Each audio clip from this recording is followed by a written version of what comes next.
देखिए, आज हम विश्व दिनमान सारणी और विश्व सायन लग्न सारणी से जो पंचांग का परिवर्तन कैसे कर सकते हैं उसके संबंध में एक चर्चा करेंगे। बात आती है कि यहाँ जो है हमने लिखा है कि सूर्य स्पष्ट में एक कला और 15 विकला जोड़ना है, फिर उसके बाद लेना है। तो देखिए, ये जो कला, एक कला 15 विकला उसी सूर्य स्पष्ट में आपको जोड़ना है जो कि पंचांग में प्रातः 5:30 बजे का स्पष्ट दिया हो। हाँ, परंतु इसकी जगह यदि पंचांग में सूर्य स्पष्ट सूर्योदय कालिक दे रखा हो, जैसे एक का प्रश्न था कि ऋषिकेश पंचांग में उदय कालिक सूर्य स्पष्ट दिया है तो उसके लिए क्या करें, तो उसके लिए आपको कुछ नहीं करना है, सीधा उसी को ले लेना है। अन्यथा आपको देखना है कि सूर्य उदय कितना है। अब यदि सूर्य उदय आपका वहां पर 5:15 दिया है, मान लेते हैं, तो इसको 6 बजे का बनाना पड़ेगा। तो 6 में से 5:15 का अंतर कर दो, ये 45 बचेंगे और ये 0 बचेगा। अब इसका 2.5 गुना कर दो, इसका 2.5 गुना करेंगे तो 5 25, 5 चौक 20 और 2 22। अब इसमें 2 का भाग लगा देंगे, 2 एकम 2, 2 एकम 2 और मोटे रूप में 2 तिया 6, तो 1 53 बचेगा। तो चूंकि हमारा ये जो 5:15 से 6 का जो अंतर है आगे बढ़ रहा है, इसलिए ये 1:51 इस 5:15 के सूर्य स्पष्ट में जोड़ देंगे। जो ऋषिकेश पंचांग में अगर 5:15 का जो सूर्योदय कालिक सूर्य स्पष्ट है तो उसमें 1 कला 51 विकला जोड़ेंगे। इस प्रकार से आप उन ग्रहों का अंतर करके कर सकते हैं। बहुत सारे ये विचार करते हैं कि विश्व सायन लग्न सारणी, विश्व दिनमान सारणी का उपयोग केवल भादो माता पंचांग के लिए ही कर सकते हैं। ऐसा नहीं है। आप जो भी आपके पास पंचांग है, किसी भी मत से बना हो, उससे भी हम विश्व सायन लग्न सारणी, विश्व दिनमान सारणी का उपयोग कर सकते हैं और आसानी से प्रयोग भी कर सकते हैं। तो देखिए, अगर 5:15 का हो तो ऐसा कर देंगे, ये जोड़ देंगे 1:51, और इसकी बजाय यदि आपका 7 बजे का ग्रह स्पष्ट है, 7 बजे का मतलब पंचांग में सूर्योदय कालिक सूर्य स्पष्ट है और सूर्योदय 7 बजे लिखा है, तो उसमें से 6 घटा देंगे तो हमारा 1 घंटा बचा, और 1 घंटा का 2.5 गुना करेंगे तो 2.5 होगा, मतलब 2.230 होगा। 2:30 होगा। तो चूंकि हमारा सूर्योदय बाद में हो रहा है और हमें चाहिए पहले का सूर्य स्पष्ट, तो ये 2:30 घटा देंगे। इस प्रकार से हम किसी भी पंचांग में इस विश्व सायन लग्न सारणी, विश्व दिनमान सारणी का प्रयोग कर सकते हैं। अब देखिए, अयनांश साधन करना, हम एक उदाहरण लेते हैं जो कि आगे वाला हो, ताकि कोई भी व्यक्ति इसका उपयोग कर सकें। अब बहुत सारे का प्रश्न आता है कि साहब आप अमुक पंचांग से भी एक उदाहरण दीजिए। तो भाइयों, मुझे श्री भादो माता पंचांग का प्रचार करना है।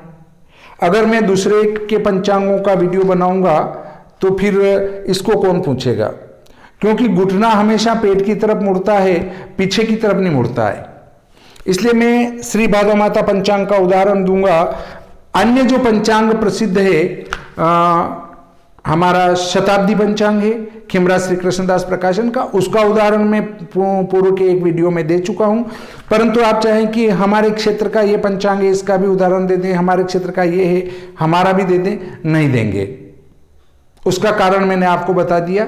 आप ये सोच लें कि मैं स्वार्थी हूं, ये भी हो सकता है, परंतु मैं इसके संबंध में आपको उदाहरण वीडियो पर नहीं दूंगा। हाँ, यदि आप विज्ञापन स्वरूप में देना चाहें कि भाई हाँ ये इस वीडियो का खर्चा हमारा है और आप हमारे इस पंचांग का बना के डाल दो, तो उसमें कोई दिक्कत नहीं है, क्योंकि जो नेट खर्च भी होता है, लाइट खर्च भी होता है, वो सब खर्च होने के बाद यदि मैं अन्य किसी पंचांग का डालता हूं तो वो भादौ माता पंचांग के लिए हल्का होगा। यदि कोई डलवाना भी चाहे तो उस वीडियो का खर्चा उसका होगा, क्योंकि लाइट खर्च, नेट खर्च, ये सभी सेटिंग का खर्च वो भी लगता है। तो देखिए लीजिए, मैं आपके सामने एक सरल उदाहरण प्रस्तुत करता हूं। हम ले लेते हैं जब हमारा पंचांग प्रारंभ होगा। ये श्री भादौ माता पंचांग है, ये प्रारंभ होने वाला है। इसमें हमारा चैत्र शुक्ल पक्ष प्रतिपदा 13 अप्रैल से चालू होगा। तो हम इसी का एक उदाहरण ले लेते हैं कि इस दिन हम जो दिनमान आदि वगैरह कैसे निकालें और इस पंचांग का परिवर्तन किस प्रकार से कर सकते हैं। और जिस प्रकार से इस पंचांग का परिवर्तन करेंगे वैसे अन्य पंचांग का परिवर्तन भी आप आसानी से कर सकते हैं। तो देखिए, हम 13 अप्रैल 2021 का अयनांश निकालते हैं। तो विश्व सायन लग्न सारणी है, ये देखिए विश्व सायन लग्न सारणी में हम निकालेंगे 1 अप्रैल 2021 के अयनांश। तो पृष्ठ क्रमांक 49 को देखें। पृष्ठ क्रमांक 49 को देखते हैं तो मैं यहां तारीख भी लिख देता हूं, 13/4/2021 चैत्र शुक्ल पक्ष, यहां हमारी प्रतिपदा आती है एकम, और वार भी लिख देता हूं मैं, वार आता है इसमें मंगलवार। आप अपने पंचांग में मिला लें। अब देखिए, इस 1/4/21 का जो अयनांश है वो 24/8/58 है और हमें 13 अप्रैल का चाहिए, तो 58 और 2 60, 24/9 हो जाएगा अयनांश। हमारा 13/4/2021 का जो अयनांश होगा, अयनांश वो अयनांश हो जाएगा 24/9। अब आप कहेंगे 24/9 कैसे हुआ? तो 24/9 ऐसे हुआ कि 24/8/58 तो 1 तारीख का होता है पृष्ठ क्रमांक 49 से, और पृष्ठ क्रमांक 62 की जो सारणी है उसमें 13 तारीख का मान 2 विकला दिया है। तो वो 2 विकला पृष्ठ क्रमांक 62 से हम इसमें जोड़ेंगे 58 में, तो 60 हो जाएगा, और 60 हुआ तो एक आगे बढ़ जाएगा। तो इस प्रकार 24/9 अयनांश हमारे हो जाते हैं।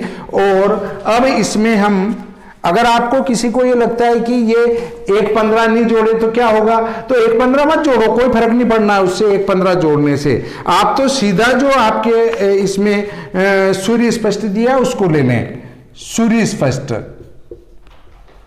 हमारा जो सूर्य स्पष्ट दिया है 13/4 का पृष्ठ क्रमांक 25 पर, सम्मत 2058 का जो पंचांग है उसमें वो है 11/29 और 8/0। ये सूर्य स्पष्ट है। इसको सायन करने के लिए अयनांश जोड़ेंगे, तो ये 24/9 में इसमें जोड़ देता हूं। 24/9 जोड़ा मैंने, अब जोड़ा तो ये सायन सूर्य हो जाएगा। ये 0 है, 9 और 8 17 है, 9 4 13 है, 2 2 4 और 1 5 में से 3 गए 2, और यहाँ 11 और 1 12 हो जाता है, तो ये 0 हो जाएगा। क्योंकि राशि स्थान में 12 या 12 से अधिक हो तो 12 घटाकर और बाकी बचे वो लेना चाहिए। तो 12 घटाने के बाद 0 शेष बचता है। तो ये अयनांश हमने जोड़ा है इसमें, और अब मैं इसमें इसको कहता हूं सायन सूर्य।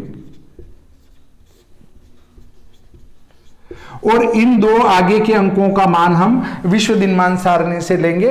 तो देखिए, अब आप यहां पर 1/15 लेके जोड़ भी देते, 1/15 और हो जाता तो यहां 18/15 हो जाता, कोई फर्क नहीं पड़ना, हम इन दोनों अंकों को छोड़ देते हैं। आप भी इन 1/15 को पुस्तक में लिखा है उसको न माने, सीधा गणित करें। और देखिए, आपका एक स्थान ले लेता हूं मैं जहां का हमें ये गणित करना है।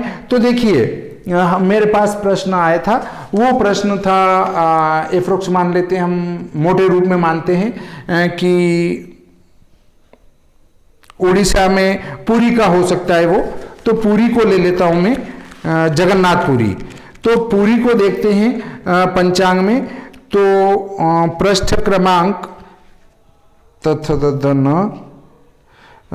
पूरी पेज क्रमांक 94 देखें आप। पेज क्रमांक 94 पर आपको मिलेगा अक्षांश 1948। पूरी नीचे से दूसरा है, पूरी अक्षांश 1948 या 1950। भाई 2 कला का अंतर है यहां, इसलिए हमारी जो सारणी दी है वो 10-10 कला के अंतर पर है।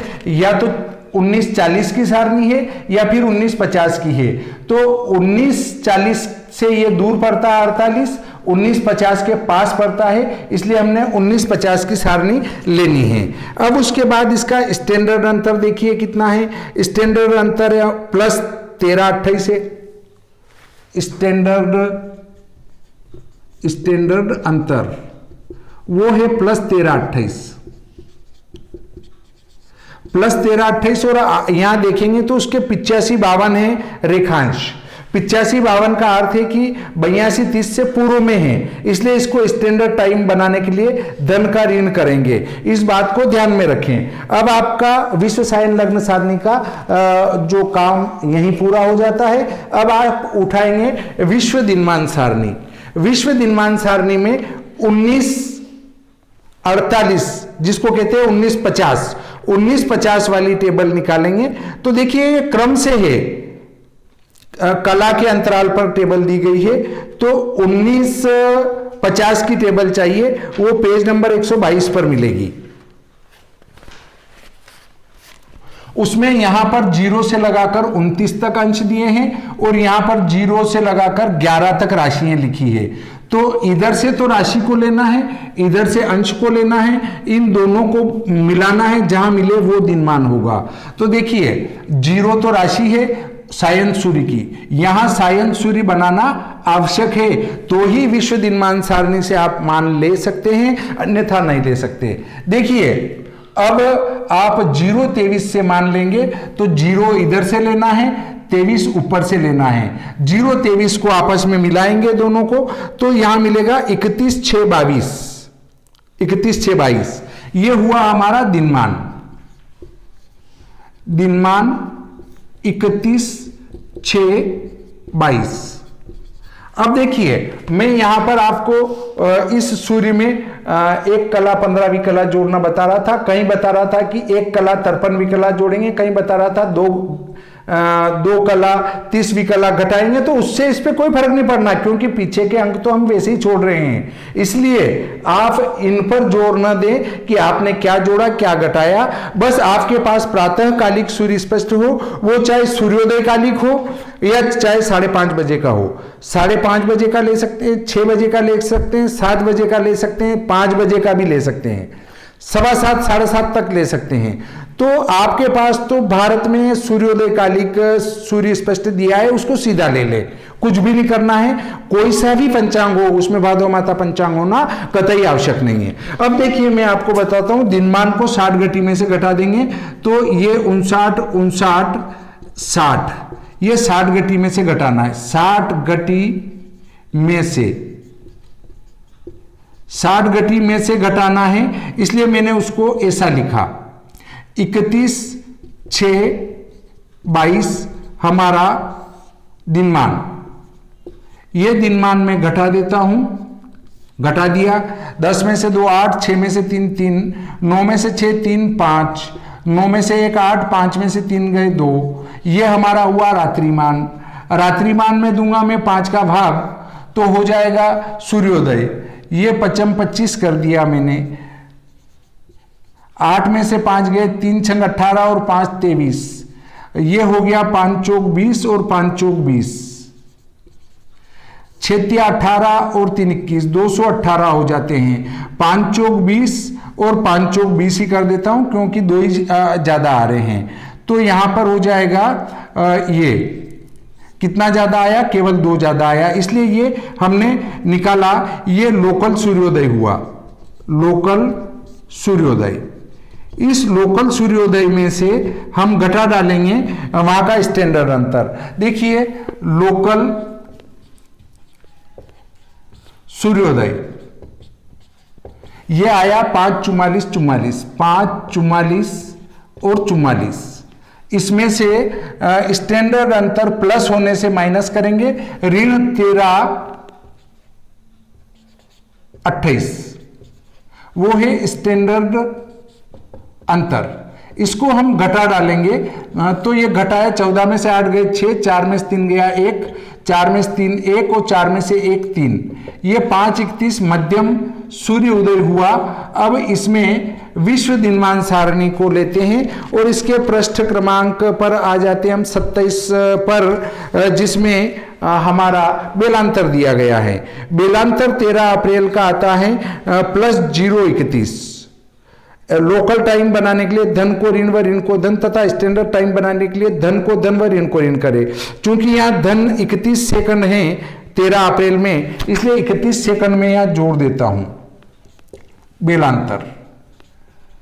तो स्पष्ट स्टैंडर्ड टाइम में पूरी का सूर्योदय आ जाएगा 13 अप्रैल का। 6 और 1 7, 3 और 1 4 और 31 और 5 स्पष्ट स्टैंडर्ड टाइम में पूरी सूर्योदय। देखिए अब आपके पास सूर्योदय हो गया और दिनमान हो गया और रात्रिमान हो गया।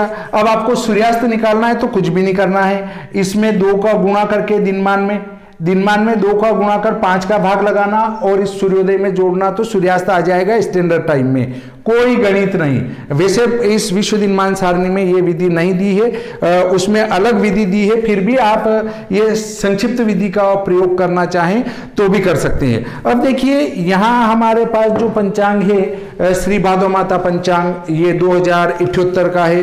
अब इसको पूरी में उपयोग करना है तो क्या करेंगे, तो देखिए पहले आप पृष्ठ क्रमांक इस पर आ जाइए, वो है पृष्ठ 25।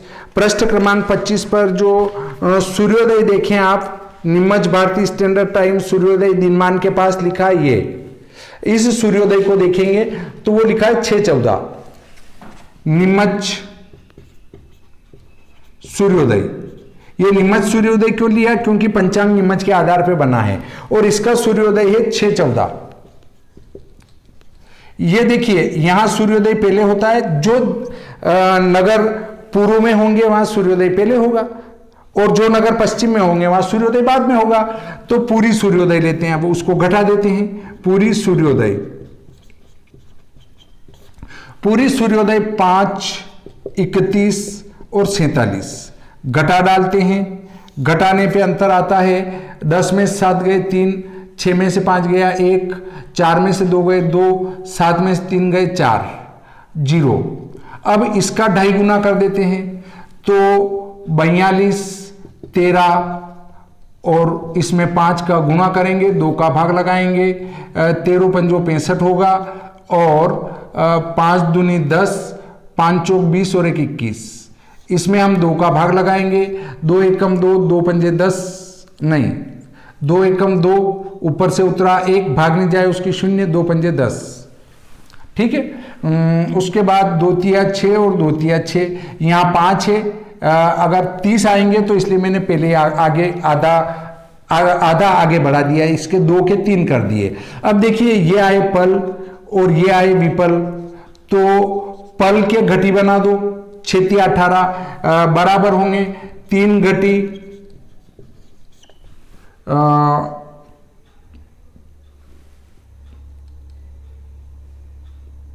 6 तिया 18, 3 घटी और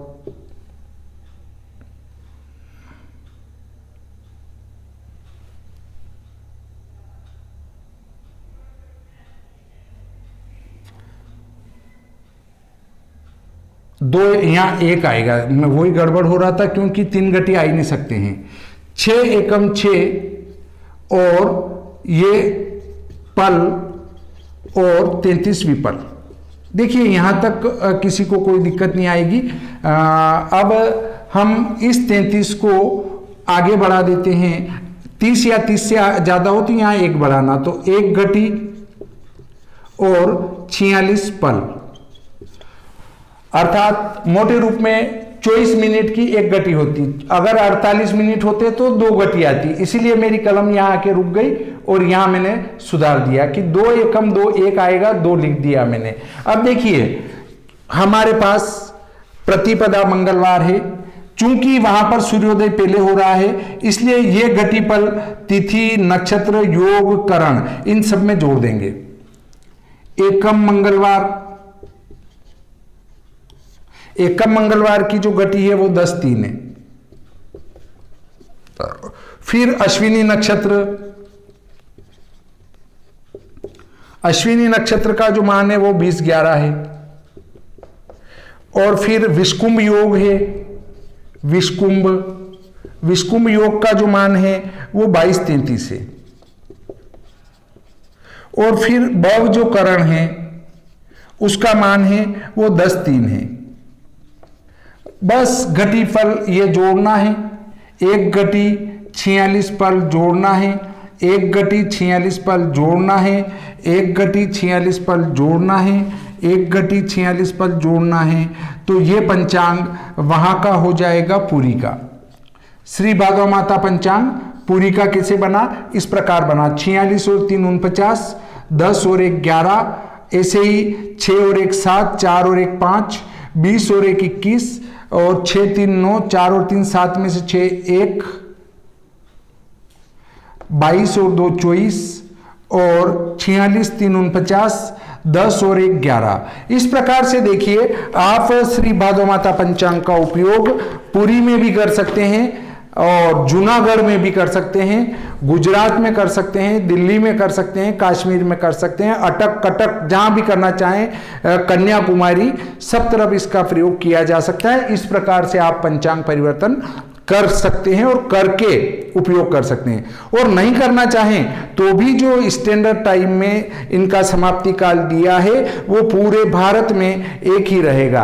अब देखिए इसी पृष्ठ को हम यदि देखते हैं श्री भादव माता पंचांग के, तो देखिए पृष्ठ क्रमांक 25 पर 13 तारीख एकम मंगलवार 10 घटी 3 पल दिया है और इसका घंटा मिनट दिया है 10:16। इसका अर्थ है कि 10:16 में प्रतिपदा समाप्त होगी नीमच में, अटक कटक कश्मीर कन्याकुमारी चारों तरफ जहां भी हम देखें वहां पर 10:16 पर ही प्रतिपदा समाप्त होगी।